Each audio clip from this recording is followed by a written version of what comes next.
Once I see it pop up, we should be good. All right. Good day, brothers and sisters. This is the other Paul, and this is a very, very, very special interview slash video that we're going to be happening that we have today slash tonight, wherever abouts you are in the world. I am joined by a former Eastern Orthodox priest, now evangelical pastor, Pastor Joshua Schooping. Joshua, how are you, Pastor Joshua? Thank God, I'm well. How are you? Heaps good. I am heaps good. Almost called your father because I'm very used to calling other priests of different traditions father and all that. So I've just got to get used to that. Otherwise I'll just say pastor because I like to retain that as what I call such people. But yeah, and hopefully the sound is all good. Yep, cool. I can hear it on my phone. All right. And today is, to cut right to it, today is going to be a positive interview on what Protestant Christians, faithful Protestant Christians, can learn from the Eastern Orthodox tradition in a number of areas, from prayer, general life practice, even perhaps areas of doctrine. So to get right into it, actually, before we begin straight up, a couple house rules. Because this isn't an apologetic or polemical video and interview, and because I know from first-hand experience that there has been some very, how would I say it, very lively flame wars regarding Pastor Schooping and his leaving of the Orthodox Church, I do want to make sure no attacking, no hardcore arguments, or nothing demeaning sent towards Pastor Schooping here. This is a purely positive interview. If people want to have discussion in the comments related to this content, that's all good. But do know that as a high school teacher in training, I am more than ready and willing to dish out discipline should it be necessary. In this case, in the form of kicking and or banning, if absolutely necessary, which I do not want to do. But anyway, I reckon we... oh, gosh, did my voice just pop? Oh, man. I reckon we get right into it. Pastor Schooping, how about you briefly introduce to everyone, in case people do not know, I guess, who you are, and perhaps a brief look at your journey of how and the reasons for going into the Orthodox Church, and then your reasons for coming out of the Orthodox Church, in whatever detail you deem necessary. Oh, thank you. Yeah, thank you for having me on, Paul. I really appreciate you inviting me and bringing me on, and I also appreciate that you're emphasizing that this is a positive time. Not here to bash anybody or put anybody down, and I like the opportunity to speak to the positives of what's in the Orthodox Christian tradition, because they are Christian brothers and sisters, and so probably most Christian traditions that affirm the Nicene Creed probably share about 99% of the theology. Now, granted, that 1% can have a lot of weight or gravity, as people start to kind of dig into the details. But there's so much that we do overlap that we can often just stand and appreciate each other and encourage each other in holy living, because that's why we're not here for ourselves and to glorify our church. We're here to glorify Christ. And so I'm 42. I was an Orthodox priest for 5 years. I was in the Orthodox Church for 12 years. I went to seminary at St. Vladimir's Orthodox Theological Seminary in New York, and I did the 4-year track. So I did 3 years of an MDiv, and then I did 1 year of a master's in theology. I did some writing during my master's in theology, had a couple articles published, one on Gregory of Nyssa and his connection, or how he might speak to quantum physics, and I kind of put him in conversation Wow. with David Bohm on the nature of reality, the nature of matter, what that means. That was a lot of fun. Also did some work on John of Damascus. Also did a little bit of work on penal substitutionary atonement, on the nature of the freedom of the will with Ignatius Brianchaninov and others from patristic perspective. Wrote a little bit on scripture. I put my hand in on trying to solve the question, shall we not be baptized for the dead, is the name of the article where Paul discusses in 1 Corinthians 15 about the possible idea of vicarious baptism, and I argue that he's not asserting that. And so, yeah, that's been kind of like part of my intellectual journey. What inspired me initially about Orthodoxy was a love of history, a love of a responsible biblical mysticism. Having, I liked the spiritual disciplines. I liked the morning and evening prayers. I liked the Jesus prayer. I thought their insight into the inner life was incredibly insightful and consistent across centuries, and I thought that that was incredibly helpful and incredibly important. And it kind of overlapped with some of the things that helped to lead me to Christ in general. It kind of I felt like it kind of gave me some places to kind of grab hold of Christian theology, because sometimes Christ shows himself to us in ways where we don't necessarily have a way to make sense of it mentally.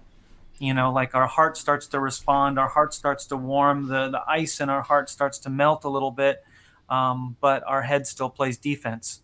And so I found that in some of the Eastern Orthodox theological presentations of the incarnation, of Trinitarian theology, just kind of really helped me to get a better grasp of the fundamentals and the profundity of what those doctrines are.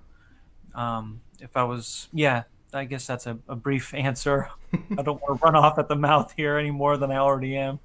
No, yeah, that's excellent. That's actually that's really really cool. And from what I gathered there, with the big emphasis on the mystical nature of just mysticism in general, really in the Orthodox tradition, I think that's likely a big element of how it distinguishes, what distinguishes the Eastern Orthodox worldview from the various Western Christian traditions, even Roman Catholicism, even if they're allegedly much closer to them than they would be to us.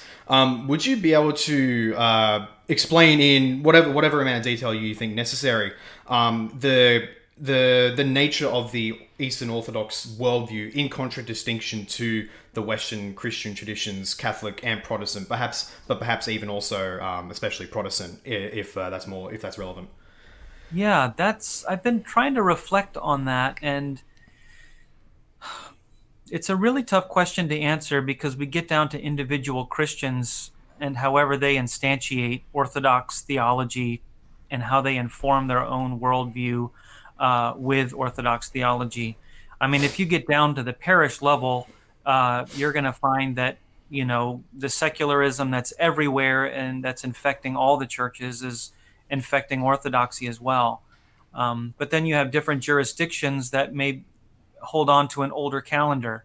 And so that might be a little bit of a bulwark against, to kind of defend against some of the inroads of, secularism, because when the Orthodox Church aligned itself in some ways with the secular calendar, it put them in the rhythm of the world, so to speak. And the old calendar, in some ways, would cause people to miss things that other people were doing because they're staying home and going to church. They're celebrating Christmas in the beginning of January. They're celebrating that in that sort of way. And so some of those things would help to preserve a Christian sanctification of time. But in terms of just, the everyday lifestyle of Christians, I think Orthodox Christians often have a very similar, at least in terms of pastoring, and spending, intimate time with people. They struggle with the same things. They have the same Jesus. They're still trying to figure out how to live their lives and with their families and be good dads or good moms or good husbands or good wives or good bosses or good employees. So in terms of basic toolkit, the Orthodox Church, is very similar to the Roman Catholic Church for sure, in terms of having a church calendar, church year, and however much that may or may not inform a person. Some Protestant churches also have a church year that they follow a little bit more, like Lutherans, Anglicans. They have that as well. But and then, of course, evangelicals will still celebrate Christmas and Easter for the most part. And, you might find some that even get into some messianic things, and they're going to be observing, Seder meals and the Feast of Tabernacles and stuff like that. So I think in terms of worldview, it's so similar that I'm not sure I could Mm. really fully distinguish it until we maybe got down into some of the nittier grittier details about what one person or a group of people might do. Yeah, yeah, that makes perfect sense because the secular world doesn't exactly discriminate on who it chooses to, how would I say it, who it chooses to corrupt in the psychologicals, in the even spiritual level. But I guess when I asked that question, I more so meant like I probably should have clarified that more so in like in the ideal, so to speak, but ideal refined theological worldview of orthodoxy. So if you get to someone who's like how would I say it, whether it's an academic or a really entrenched priest or even a layperson who's extremely devout, extremely entrenched in Eastern Orthodox theology, Eastern Orthodox thinking, how might that look in contradistinction to someone who's, let's just say, very devout and very drenched in a Western Christian Catholic slash Protestant worldview? Because I personally have seen some differences themselves, but you're definitely more qualified to speak on that than me. Yeah, I'd honestly be curious to see to hear some of the things that you've noticed, Mm, because for me, what it having spent time in multiple places, I honestly don't see a really deep impact mm, because, like for example, if we were going to talk about the essence energies distinction, most Orthodox Christians don't really relate to that. Like if you talk to your average parishioner and you say, "Hey, could you tell me how, the theory of the passions that is talked about in, Saint Maximus the Confessor and how that relates to the fall of Adam, and his ad thalassium, whichever one it is." I mean, most people are just going to mm. it's going to go right past them. So a lot of the theological fireworks, I mean, it may kind of, I can almost imagine it would be like you have three different telescopes, on three different islands on three different, parts of the planet, and they might have different configurations, and they're going to look out at the stars, and one may have an advantage in one way, or one may have an advantage in another atmospheric condition, but really they're working with so much of the same fundamental material that maybe that's just my ignorance. Maybe it does betray my ignorance that I would have a little bit of a difficult time seeing how, for example, an Orthodox Christian would have a view of the sanctification of time versus a Catholic. I mean, they do have the same sort of basic idea that, or with eschatology, that time is submits to Christ, and that Christ is coming, and that there is an end of time, and that there will be a new heavens and a new earth, or like there's a lot of these things where I'm not. So your question, it might just betray my ignorance. No, okay, that's fair enough. That's actually very interesting because I guess it might speak to the difference between let's just say circles of people who are actively pushing very hard to put themselves into a specific tailored presumably Eastern Orthodox worldview based on, for example, certain ancient and medieval writers, and to try really hard to separate themselves from the Western traditions. I guess that's been my main exposure to that. So I kind of thought that given those kinds of circles, and they're mainly circles of Western Christian converts going to Orthodoxy and then creating communities made by and for converts and bringing them in and all that. So maybe it's a bit of a specific idealistic circles that I've been in, and then perhaps seeing the experience of an actual Orthodox priest is like, well, they're actually not so different in the real world. So that's actually something I didn't really consider. Really, I mean, I understood that local Orthodox life, like the rest of Christendom, is can be prone to secularization and all that stuff, and in that way they might not necessarily be that much different. But I still assumed that perhaps there was some kind of a paradigmatic worldview difference. Maybe there is in, like, I don't know, Eastern Europe and all that stuff, as far as I've heard. But for Western Orthodox Christianity, it's interesting to hear that they're not that much different. So far out, there you go. You learn something every day, people. That's why we're here. That's why we have these kinds of interviews. But Yeah, I mean, if I yeah. would mention, like, I mean, you can have a Catholic and an Orthodox sit at a coffee table, and they're going to have very similar conversations and experiences and rhythms, and and I definitely think they'd be speaking the same language. you might find more Orthodox Christians who are monarchists and think that, we shouldn't have democratic republics and we should have kings. And, so you might get some different political theorization or something like that. But I Yeah, think most that's of us are definitely just that's normal people. yes, no democratic republics and monarchies. That's definitely not me. I wonder who that could be. That could be a whole nother discussion at another time. But I reckon we jump right into, well, basically the meat of what we're going to be getting into. We've got these preliminaries. We've got your background. We've got your perception of the Orthodox world happening right now. Different to what I was expecting. Not going to lie, but hey, there you go. But I guess some of the nonetheless still real differences may well be borne out by what we're going to talk about now. So I'm going to start off with what are some Orthodox practices in prayer, personal discipline, life in general, both normal life, spiritual life, and all that, that you believe Christians from the Protestant tradition can benefit from? Yeah, that's a great question.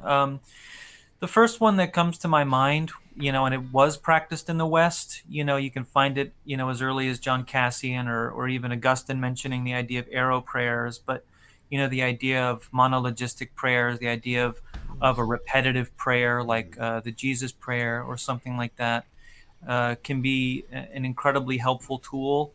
It, in terms of trying to relate to how prayer impacts the human soul and psyche, and how prayer kind of can help us to understand, can shine light on what's happening internally with us. And so I think the Jesus prayer is one of the particular one of the practices within Eastern Orthodoxy that they developed, so much so that it kind of became a science by which to kind of understand the whole process of sanctification through.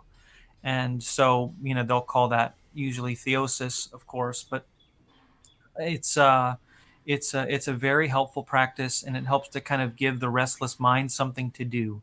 And a lot of times, if we overstress extemporaneous prayer to the point where we don't utilize a set prayer, even if it's a short arrow prayer or monologistic prayer or something like that, just a single sort of thought, I think sometimes people think that an extemporaneous prayer is more authentic and more genuine. But if you spend, enough time around people who are practicing extemporaneous prayer, you can find that it can become very just as repetitive. It can become just as rote. It can be follow just the same number of forms. So, the idea of praying a set prayer, still we have to dig deep always when we pray. Like every time we pray, it's an opportunity to, you know, become aware of God's presence again in a living and dynamic way. And so I think the Jesus prayer has other tools that kind of go along with it, like with watchfulness and with stillness, things like that that kind of work together to help us understand what the passions are, how the passions are always with us, and so when we're always changing our prayer, I think that can it can kind of conceal a little bit, or at least make not as clear the life of the passions within our soul. And so when we have something that we're always returning to, that's always unchanging, even if it's maybe a small set of things that are always similar, like maybe it's not always the Jesus prayer, maybe it's the Jesus prayer and then, like what John Cassian says, like, "Oh God, come to my assistance, oh Lord, make haste to help me," from Psalm 69 or 70, depending on which Masoretic or Septuagint you're, whichever one you're using. But maybe you'll have three or four different prayers that you'll use, but having that consistency can kind of help to allow a person to gauge where their mind is at any given moment. And it's only by having something that's consistent that allows us to measure how far we've gone from what's consistent. And so I think that's one of the tools, for sure. The Jesus prayer. I think the theology and of sanctification can, it can kind of speak to that in a lot of ways.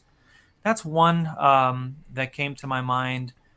I think also just like the idea of like a morning and evening prayer. I mean, of course, you can find morning and evening devotions. Charles Spurgeon, that's one of the ones that I particularly like a lot. Oswald Chambers has another one that's really insightful. My utmost for his highest. There's a lot of wonderful devotional material that's kind of related to morning or evening devotional times, but I think having something like a set rule of prayer that's morning and evening that's consistent and unchanging, I think that kind of helps to stir up the fruit of the spirit of self-control. It can help to settle and stabilize a person's personality. So I think one of the things that Orthodoxy has specialized in is its regularity and consistency, and how that can like really help to smooth out the rough edges of our personalities. We like to prize personality in 21st century Western culture, and we think all of our uniqueness is this like great gift to the world, and all the uniqueness of who we think we are or whatever. But really a lot of that is just ego. And so when we learn to submit to these regular disciplines, it helps to kind of regulate our emotions. It helps to regulate our thought life. It helps to regulate our family life if we pray together like that. It also helps to regulate our social or communal church life if all of the church is if our whole local community is doing such things. So not only the Jesus prayer, but then also like morning and evening prayer done as a community. I That's could yeah, I could that's think more. Oh, if you want, you can go for another one. I know we're going to be a little bit limited on time, but if you want to go for another thing that you think is especially Yeah. helpful. Um, I would just say, and I guess not just a personal prayer rule, but I think ideally, at least this is how ideally in my imagination it works, is that in the 17th century, you know, you, the pastor of a church in an Orthodox, country, he's going to have morning and evening prayer daily. They're going to have matins and vespers on a pretty much regular basis. And so I think Orthodox communities could be called back to that. It's one of the things they say, we have cars so that we can have more freedom to do these things, but now people have no time for anything. But I think if we had a more regular rhythm of as communities of matins and vespers on a daily basis, it could do wonders for community cohesiveness. That's wonderful. Yeah, that's really wonderful. I've personally encountered. I won't take too long just because we're gonna keep going and all that. But I've personally found certain Orthodox ideas of wanting to try to stimulate all the senses in areas in times of prayer and worship and all that. That can actually be an excellent benefit, and including the thing of practice of incense. And actually, in fact, my traditionalist Roman Catholic friend, but I guess it'd be the same. He actually gave me this for my last birthday. A nice little thurible. He gave me a bunch of frankincense and a bunch of coal with it. Haven't used it in a long time, but I've personally found that like even not just the mere symbology of incense, and that's excellent in my opinion in and of itself, but also just it's the smell itself, and just I don't really know how much to explain it, but I guess you know it far better than anyone else. The effect that incense could have on prayer. Not that it's some kind of like magic portal up into the heavens and all that. But what do you think? Do you think little things like that, like obviously not to the point where they become the center of everything, as I know there's potential abuse for everything. But do you think little things like incense could be a potential help for Protestant Christians in their little private prayer life? Well, I think it would have to be, maybe on an individual basis. But in terms of human nature, it seems like things that help us to create an environment that helps to trigger our minds to go from our everyday kind of pattern of our everyday mindset into a more prayerful mindset. Some of those sorts of things can be helpful. Of course, they can very easily become feed into kind of sensualism. So we always have to be very careful of things like that. But I think it could be sort of an adiaphora, like an opinion, like this is Yeah. something that is sort of indifferent. But if having a beautiful environment, I mean, some people say, oh, you should be able to pray in the middle of a traffic jam, and of course we should be able to pray and should pray in the middle of a traffic jam. But and Christ says to go into our prayer closet, into the closet and shut the door behind us. I don't see any particular reason why that prayer closet shouldn't be clean. It should be clean. You know, it could smell nice. I mean, what's wrong with it? Like he's not asking us to go into our dirty clothes hamper and pray there. So we imagine it's something that's clean, it's set in order, can have a fresh smell. So Does it help or does it not help? I mean, again, it's just sort of like an environmental feature. Some people can kind of get obsessed with those sorts of things, and it just becomes that much more distracting. But if it helps a person to have the lights a little bit low so they can kind of forget about the outside world a little bit easier. Apparently it does help to slow your brain waves a little bit. So if someone has a busy mind with the lights a little bit lower, it does help to slow the actual brain waves down. If you have some candlelight to help to kind of, add ambiance. I mean, what do many churches do? Some churches lower the lights, or they have I'm not saying that this is a good practice, but they're touching into the same human phenomenon when they have maybe a smoke machine, or with their guitars, they'll have echo in the guitar, reverb or something in the guitar, or maybe they'll have instruments like an organ that just has like this enormous sort of reverberation to kind of impress the senses. So everyone's using the senses in order to help create a worshipful atmosphere. Even if we remove all incense, even if we remove all candles and just have a very plain room, even that plain room is supposed to evoke for a person who consistently goes there a sense of prayer. So either way, we're embodied, we have senses, and we have to use them to their best advantage. So it could be helpful to some people. No, totally fair enough. And I think with that we can go with well, actually, I'll mention because like personally, I've kind of grown tired of the typical low church evangelical way of just making everything very very bare bones, and it's just and as you mentioned, the hyper emphasis on extemporaneous stuff in general, really, even beyond prayer, like with worship and all that stuff. And I've personally come to the conclusion that really structure is, at least for my prayer life, and in my opinion, for most people I see, that the form of set structure beyond our own imagination is necessary to really put us into rhythm with the Christian life, to tell us that it's not just about our own little personal piety and what we think is cool and what we think God would like best, but to remind us that we're part of a larger thing, really. And that's just that's just my immediate response to that, which is otherwise excellent. Incense can help someone; for other people, it can be distracting. All things, and really anything, if the person himself is not right for anything, can be ripe for abuse. I mean, of course, case in point, we talk about orthodoxy and images. Yeah, and even though fun fact, I actually got this from a Greek shop myself. Very nice little icon with the Lord's Prayer in Greek. Of course, I don't bow to it, don't kiss it. Don't worry, no second commandment violation on my part, so I'm all good. But yeah, I think with that, we can now talk a little bit of ecclesiology. So everywhere from the top to the highest of the ecumenical patriarch, all the way down to the lowest of deacons, and everything in between. What areas of Orthodox ecclesiology do you believe that the Protestant traditions could benefit from, if anything? Yeah, that's another one that, as I reflect on it, there's a lot from the Orthodox tradition that is already used in some Protestant churches, whether it's an Anglican bishop, and they have the system of bishops, or whether you just look at it as clergy, they have clergy. If if I may clarify, then I guess when I said that, and it's always an imprecision I've got to get over, but when I say, I guess I'm more emphasizing towards like maybe like low church Protestants, so like your typical Reformed evangelicals and stuff like that. But I guess generally as well. But yeah, with an emphasis on the low church. I think in terms of ecclesiology, the biggest thing that I think that maybe a low church Protestant could benefit from would be the cultivation of a sense of continuity.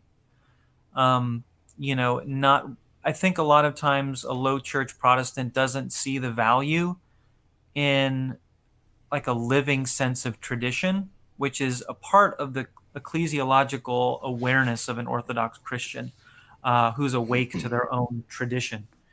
And so, an Orthodox Christian who's awake to orthodoxy, so to speak, the fact that it's the liturgy of St. John Chrysostom isn't lost on them. The fact that it's a liturgy of St. Basil during this season isn't lost on them. The fact that it's, a particular saint is being acknowledged on a particular day isn't lost on them. Even if, let's just say, even if 75% or 90% or 99% of Orthodox Christians in a parish don't know the difference between Gregory of Nyssa and Gregory of Nazianzus or something like that. It still creates an atmosphere of the sense of the fact that Christ established the church and that it existed in the first century and the second century and the third century, and that they're standing in a continuity of centuries with those same church fathers. And I think a lot of times a low church Protestant, in that necessary simplification, I think of what can become an overwhelming and blurring and confusing fullness of the church, which people can kind of get lost in. I think in the necessary sort of paring down, I think that there could be a slight uh, rehabilitating or in like an intentional building back again that sense of, even if it's not Gregory of Nazianzus or something like that, even if it was just for example, if you're a Baptist, you might want to look back into who are these historic Baptists of the 20th century. Who was Charles Spurgeon? Who was he? And then like kind of recognize that they stand in a continuity that goes back all the way, and actually make the meaningful connections from the centuries all the way through the centuries, or century to century all the way through the centuries.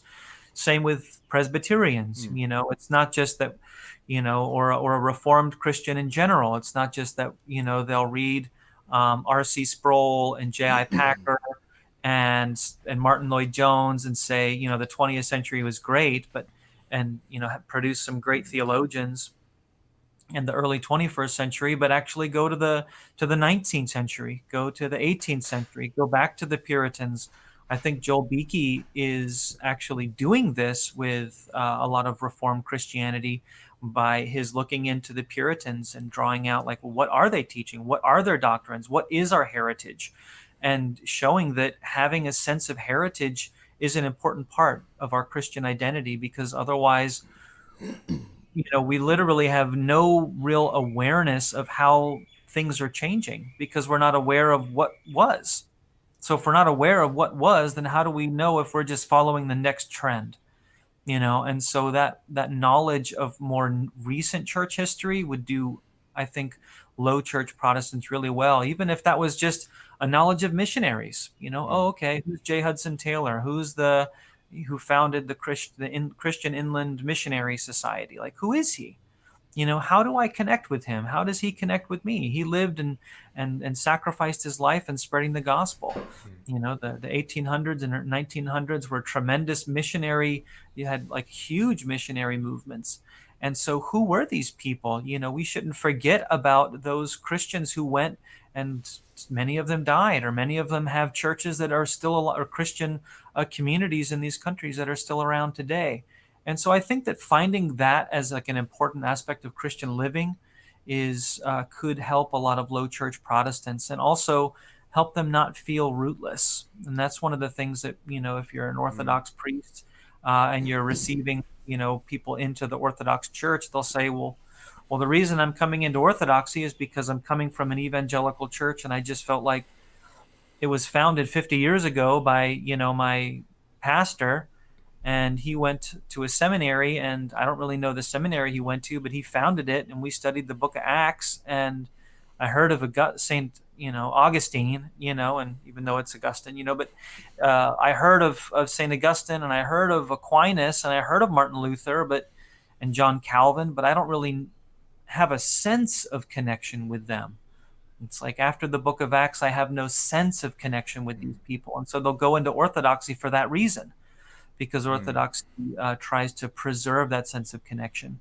And so, yeah, maybe that's a long way of answering your good question is, I think a lower church Protestant could develop a richer sense of continuity so that they can feel grounded.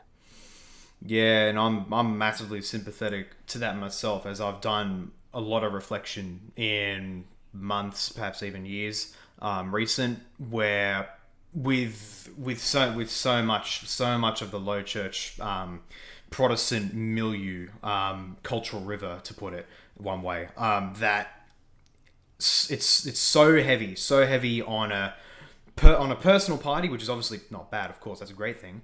A personal piety, but then also a suspicion or sometimes even outright rejection of any form of reverence for our past traditions, for our ancestors, and all that, and which I think it's a symptom of the larger cultural nightmare, really, that we're in. The one which is tearing down statues of otherwise innocuous figures, of great figures of our past, just because, for example, they did this one bad thing, which if we were to do that consistently, we'd frankly have to reject almost every single father of the faith throughout history. Almost, not every single one, but Yeah. that's something I so heavily, and it saddens me to think about it, because it goes hand in hand with, because otherwise, of course, being pro myself, the invisible visible church distinction is a very valid one. It's a very good observation of our spiritual ancestors. But the way it's been taken so much now to just be, oh, it's just me and my piety and my theoretical belief, and I can just reject the body. Well, not obviously not every low church, and arguably even not even most low churches. Most would recognize the necessity of of your regular attendance and all that, but it's just the emphasis so much, and maybe that can be another question. Just the emphasis put on the invisible half of the church has brought, in my experience, a great diminishment of the reality of the visible church. And of course, we'd say Orthodoxy goes the exact opposite extreme, where it's the too much of the visible church and lack of acknowledgement of, I'd say the elect, the unknown elect, so to speak, which I think is another way I'd put the invisible church.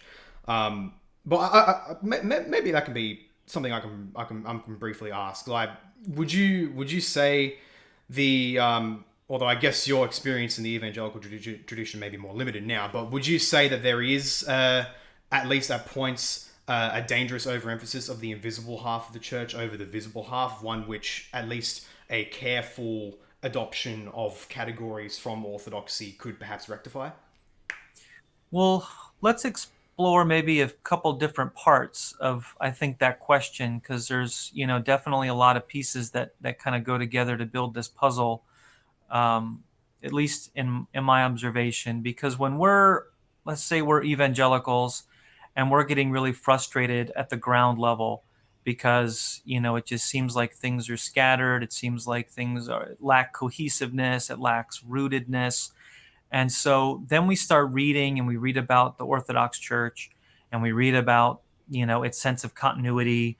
We read this or that theologian, and like they give this vision, and then they say, but of course, there's always, like difficulties in local parishes, right? So we have the difficulties in the local parishes, our local parish, and our thought experiment here. We're evangelical, we're getting upset. And like those difficulties in the parish, we're not overlooking. Those are actually energizing and motivating our looking at the Orthodox Church. But we read about the Orthodox Church and we say, well, yeah, of course, there's going to be difficulties. And so we go in with that sense that we're going to kind of ignore those difficulties because we've read about the ideal and we already know that there's going to be difficulties. And so we end up having this kind of, I'm going to be realistic about the difficulties in the evangelical church, but I'm going to overlook those in the Orthodox Church as I go in there, because I'm going to focus and hang on to the idealized theoretical aspect that the Orthodox Church supposedly preserves. Which is why there is a phenomenon in Orthodox churches that after about 5 to 10 years, a lot of evangelicals leave. Former evangelicals leave. People who had converted to the Orthodox Church, they spend so much time there. Oh, really? So, because I've been personally very well, I've known a lot, at least in the online spheres, of like tons and tons of evangelicals going to orthodoxy. But you're saying that many of those converts end up leaving again just because they have this idealized picture that doesn't come true. Well, the fullness of the Orthodox Church, it can take about 5 to 10 years for a person to kind of digest it and look around and realize that actually the exact same problems that was having in the evangelical churches are here too, just in a slightly different configuration. Nah, And if okay. and the Holy Orthodox Church, according to their self claims, their own claims about themselves, because they're the only one holy Catholic and Apostolic Church. They're not just the one holy Catholic and Apostolic Church. They're the only one holy Catholic and Apostolic Church. And so they end up, unfortunately, in my opinion, rhetorically creating a situation in which they should put their money where their mouth is at the parish level. If they are what they claim to be, they should not appear and create the same problems that your local evangelical church has. Right. But the amount of infighting, the amount of bickering in parishes, the amount of legalism, the amount of sensualism, the amount of secularism, the amount of liberalism. I had people complaining to me, and they would hate their conservative Orthodox parish, and they'd say all the people who liked Trump were a bunch of Trumpanzees. And then this person, though, swore that they represented authentic Orthodoxy.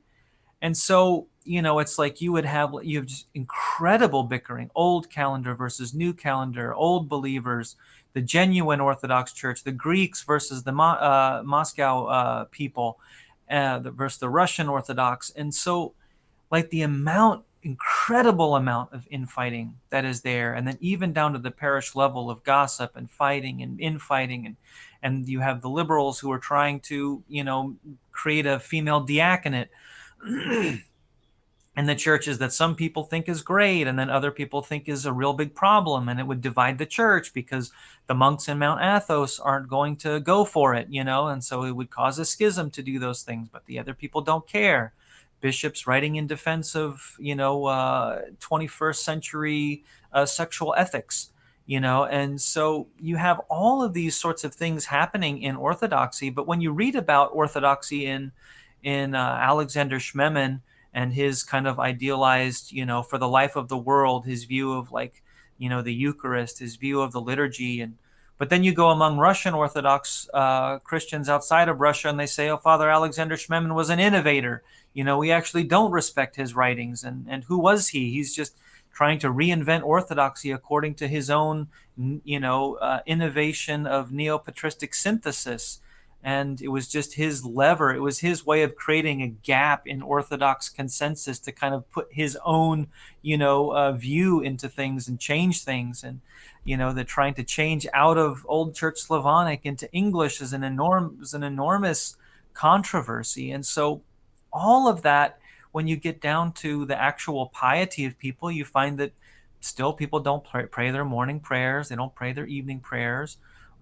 Can't tell you how many people would come to the confessional and say, Father, I don't really commit any sins, and it's like, if you're an evangelical and you're entering into the Orthodox Church overlooking all of that stuff because you realize that there is no perfect parish, it's going to take you about 5 to 10 years to be like, I don't know, as one old preacher said, you're either a saint or you ain't. You're either being the church or you're not being the church. And so when you have this idealized only one holy Catholic and Apostolic Church, but the parish isn't doing that, like, you went out of the evangelical church because you needed to be fed. You went into the Orthodox Church because you needed to be fed.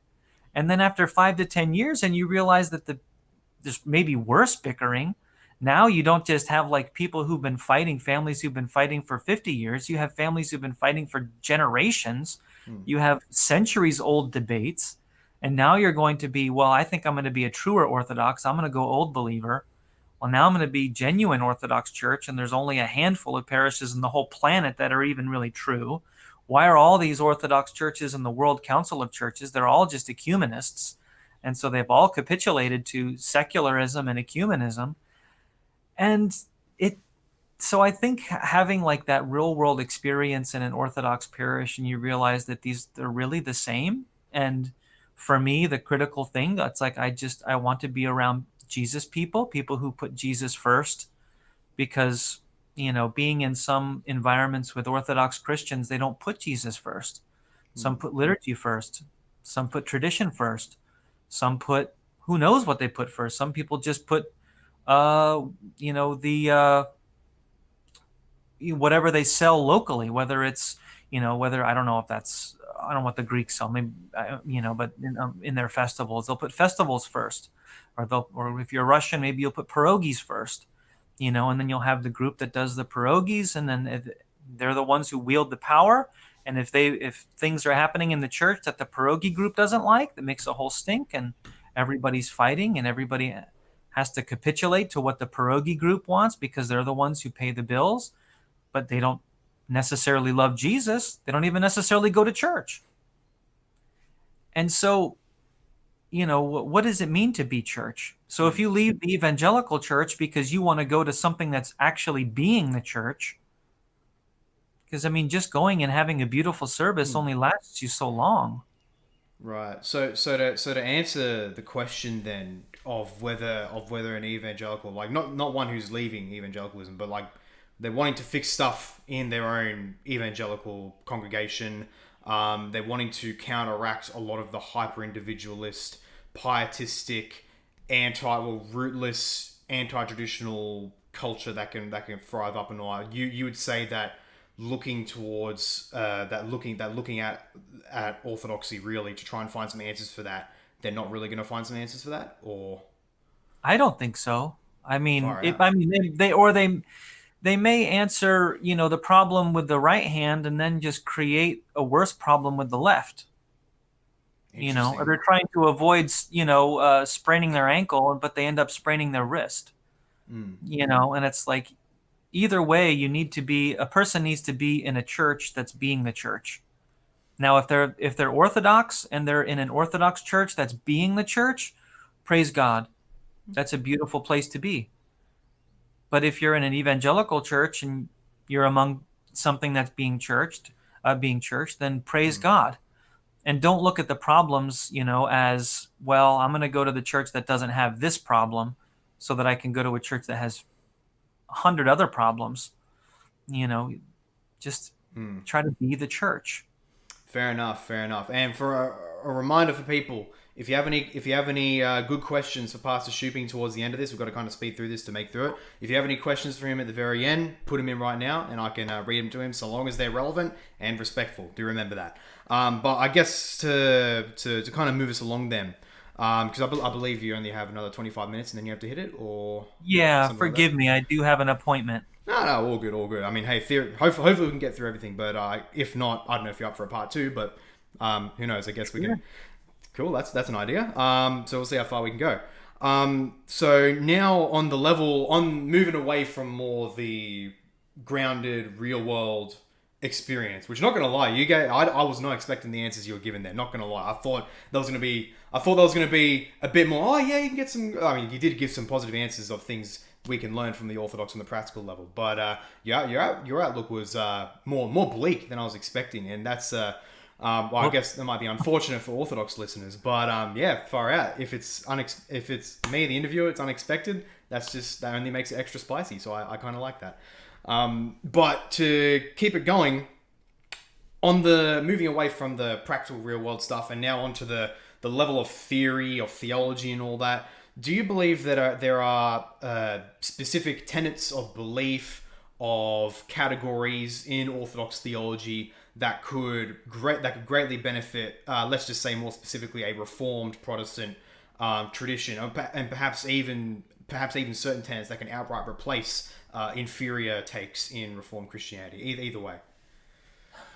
I guess I don't see Orthodoxy, Eastern Orthodoxy, possessing anything that Western Christians utterly don't have. We could go into the Even if essence. it's a difference of emphasis. Even if it's a difference of emphasis. Yeah, and as far as emphasis, I think that, like Saint Maximus's discussion of the passions and how humans at the fall are kind of oriented outwardly towards our senses, and that we're constantly kind of looking to have our senses fulfilled.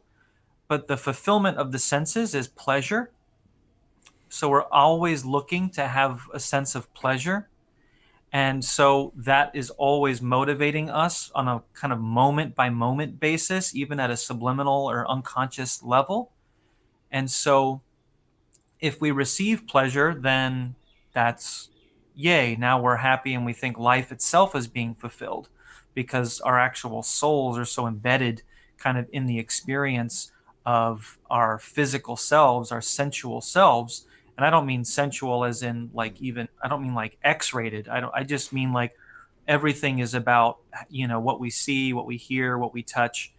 And so because the real world can't provide a constant flow of sensory pleasure, we're constantly bound by misery because that influx of pleasure gets interrupted, and then we experience that now as loss of the fulfillment of life. And so we either get angry or we get desirous or we get fearful. And so we have like these really root responses that are maybe even hard to kind of like recognize in terms of like our moment to moment kind of thought life.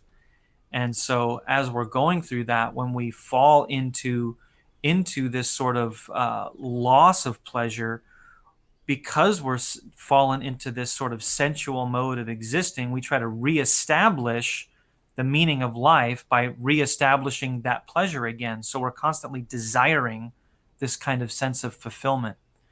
And I think some of that is very helpful in terms of helping to, can be helpful in terms of establishing a clearer framework for discipleship and what it means to grow in sanctification and understanding what it means to take up our cross, what it means to, what the function and purpose of prayer is.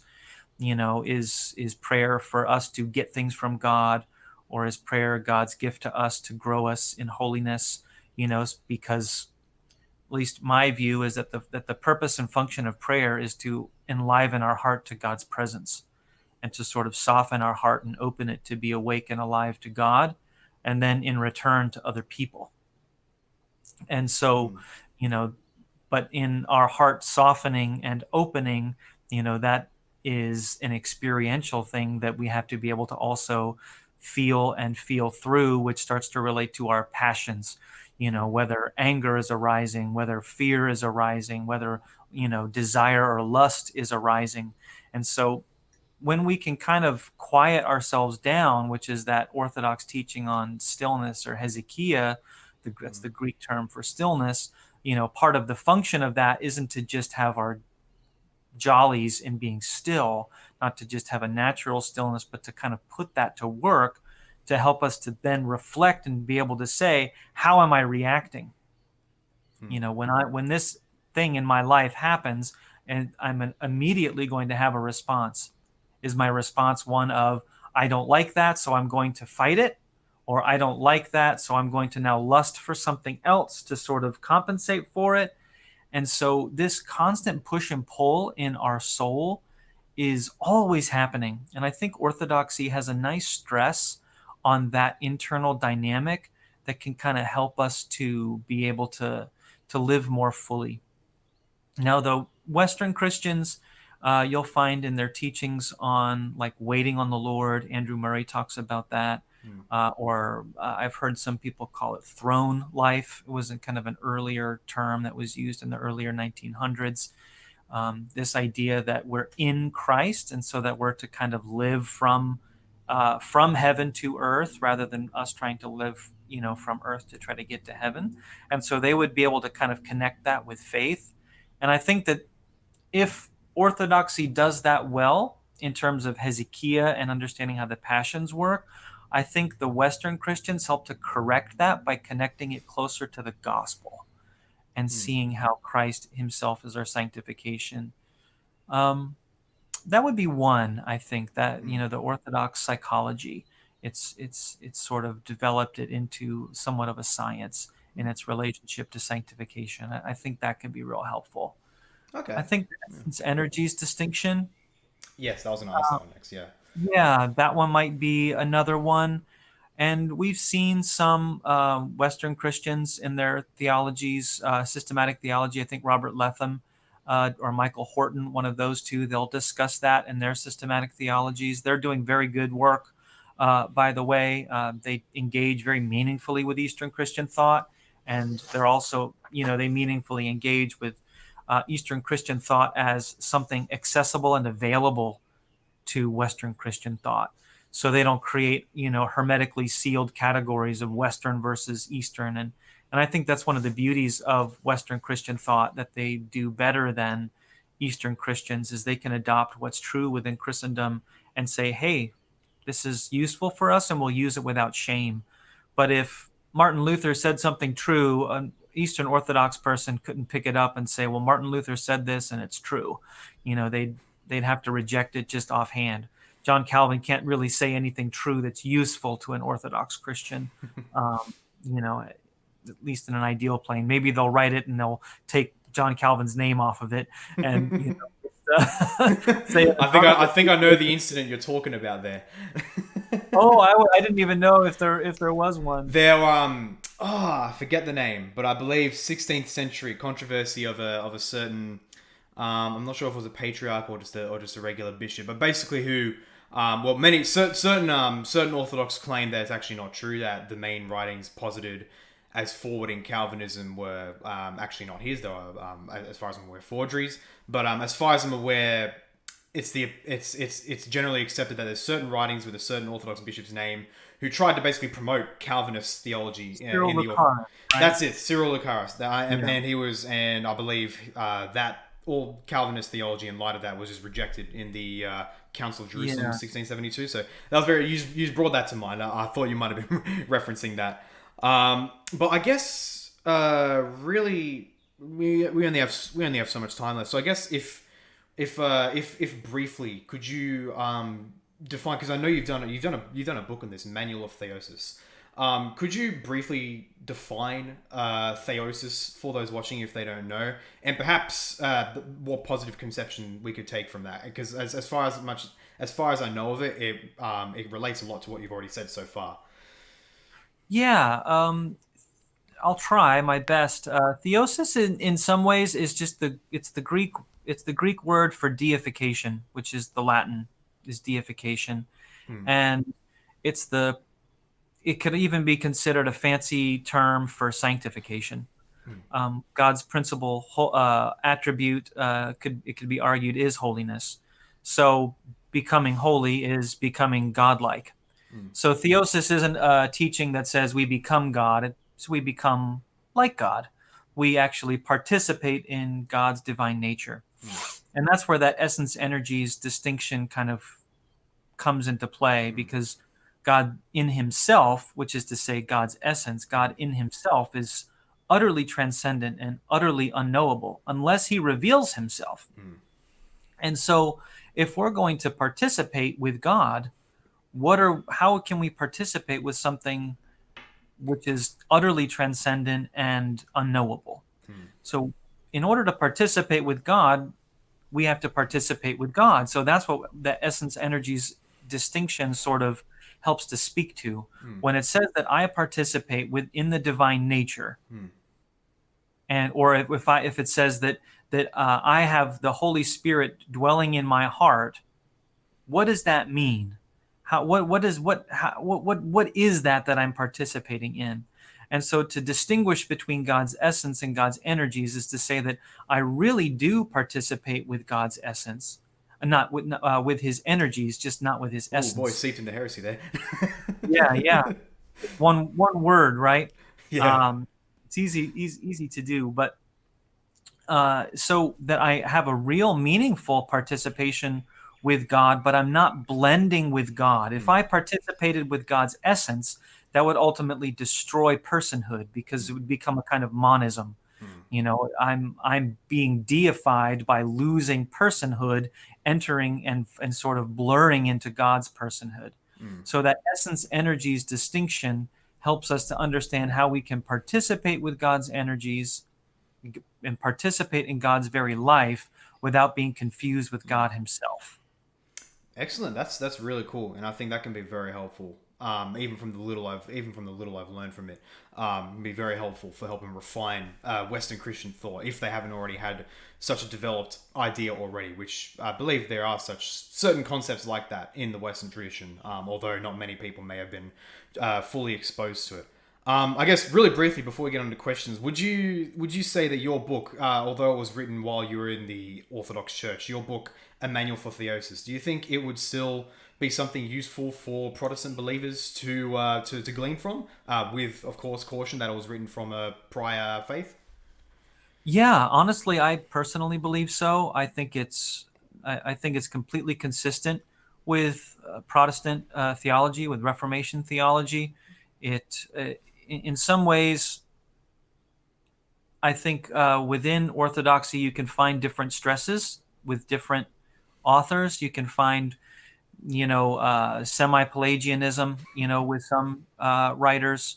You can find a salvation by works in some who are being sloppy. Then you can find more nuanced discussions of this, and then you can find more clearly what you could almost call a kind of monergism. I would call it a cooperative monergism, which So may synergism. sound like a paradox, or a passive synergism, to give it to play with the So term. many terms, far out, mate. Yeah, yeah. Because the idea that we participate with God's energies, that God lives in us, the holiness that we grow in, then is not our holiness. Yeah, It's no, His, that makes perfect right? sense. Yeah. And so in growing, Christ is my sanctification. Christ is my sanctifier and my sanctification. So I'm not growing in holiness. His holiness is growing in and through me. And so it's his energies. That's his monergism, right? His energy, his divine energy is in me working.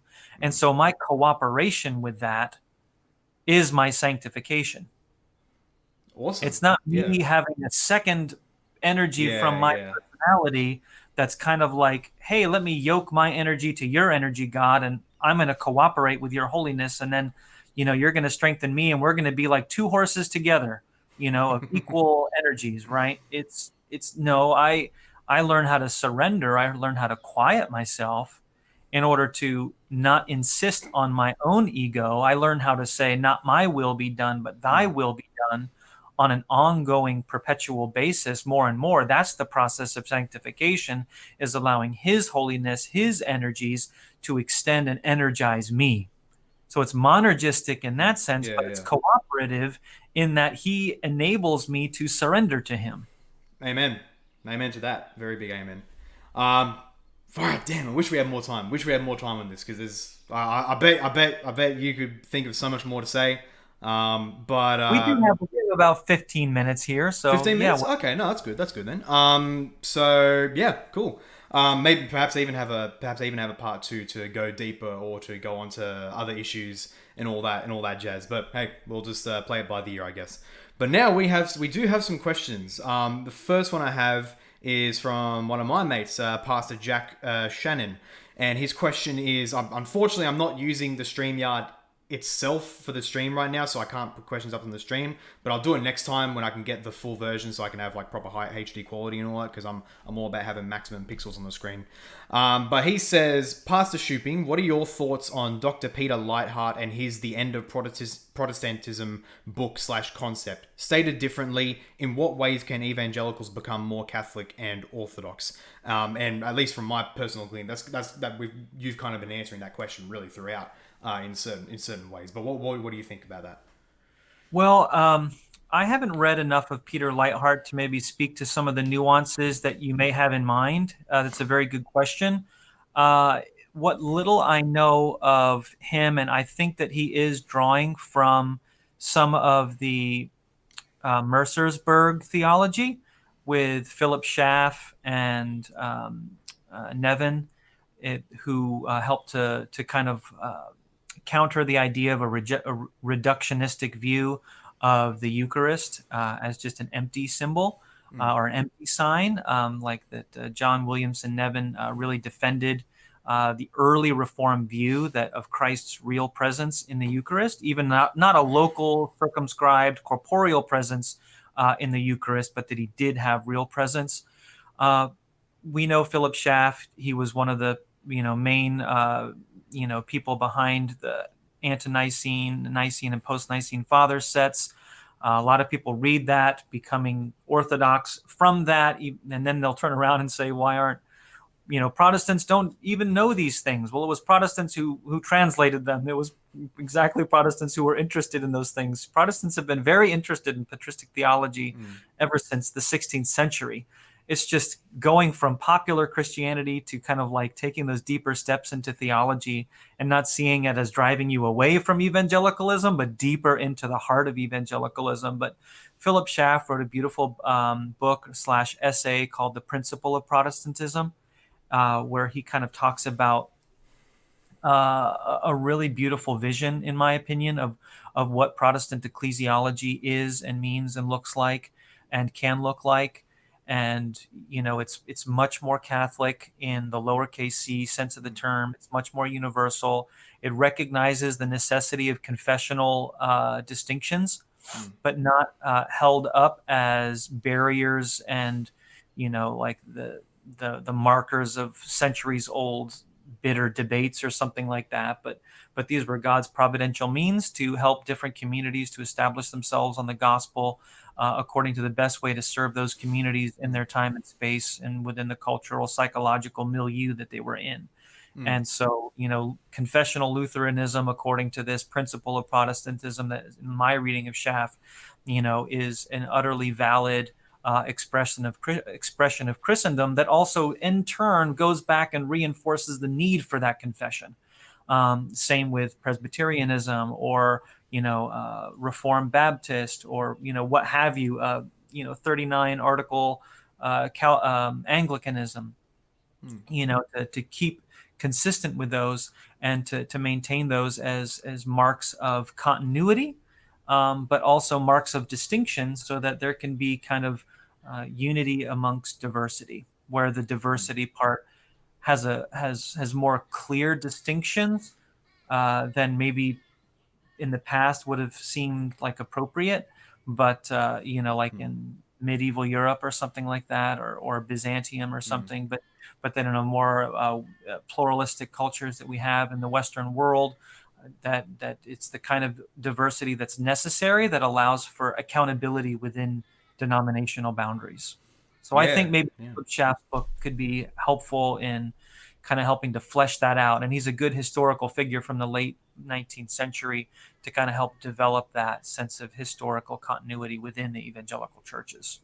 Yeah, 100%. It almost rings to me as almost a Cyprianic view of church unity, where there is the one church, but then there's also every bishop is accountable in what they believe. That's their jurisdiction to say, this is my stance, and they're accountable towards God, towards God for that. But we can still tolerate that form of diversity. And really, well, they had to in the time of persecution. They couldn't exactly afford to be doctrinal purists in the maximum sense. But next question from my friend Craig at Orthodox Christian Theology. G'day, mate. I'm glad to see you here. At what point do prayer practices like the Jesus prayer become repetitious, and what are your thoughts on that? I think it becomes repetitious when the heart becomes dull. I think as long as a person is pressing up against the dullness of their heart to try to have their heart open and become sensitive and awake to God's living presence, I think that's the proper use of the Jesus prayer. I think there are periods of dryness and dullness, and so it's not just a question of, well, it's dull, I'm going to give up. I think it's a question, as long as we're awake to that struggle, as long as we're pressing up against it, and our mind is trying to press in, and we're kind of utilizing the prayer as something to look to God actively from the eye of our soul, then that's the proper use. And as long as we're not doing that, as long as we're doing that, we're not falling into that repetitiveness. But if it just becomes mechanical, and we can Mm. like kind of do it in our sleep, and which can happen. And not to say that that's an evil thing, but I think that it sort of moves away from the purpose of it. Yeah, yeah, totally agree. Be very fair with that. Tato GL asks, what is Pastor Joshua's current position on baptism? I'm a credo Baptist. Yeah, I believe in believer baptism. Awesome, awesome. Actually, I'll ask myself. You for or not for baptismal regeneration? I think that's a complex question.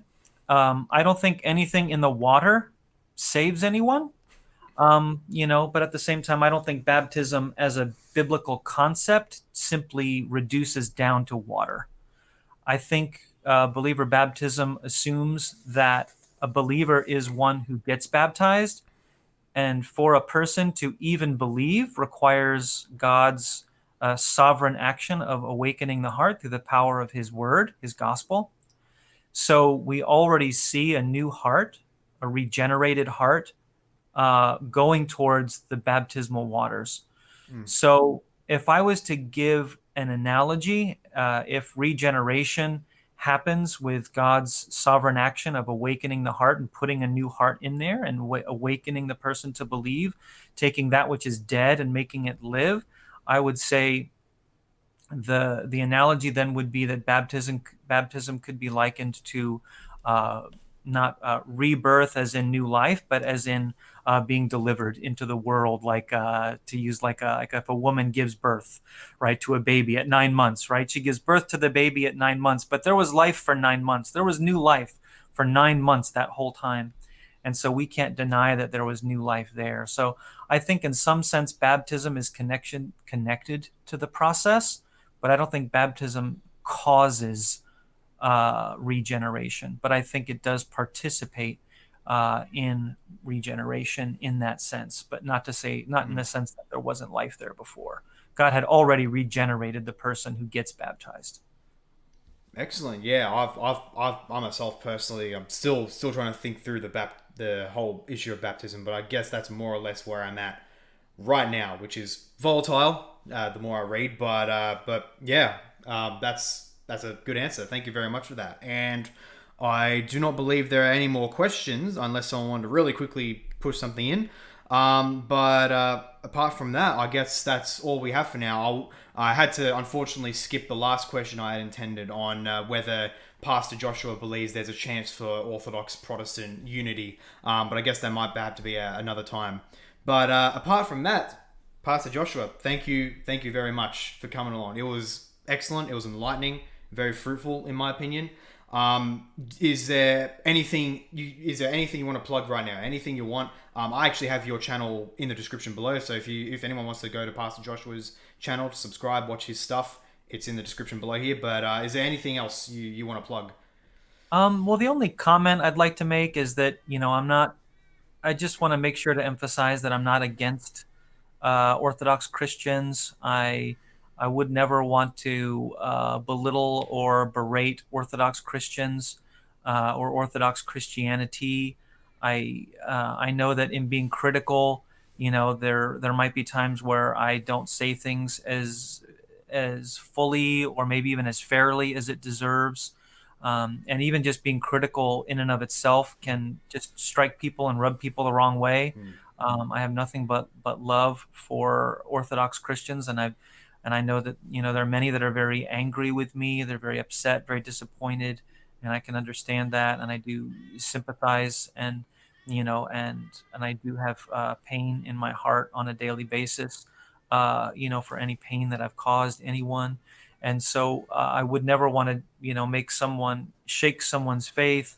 I would never want to lead anyone out of the Orthodox Church to sheep steal in that sense, but I do want to speak the truth as I know it, and I want to strengthen evangelicals and Protestants to know that there's nothing that, at least in my opinion and my experience, that the Orthodox Church offers that evangelicals either don't have or can't have or shouldn't have.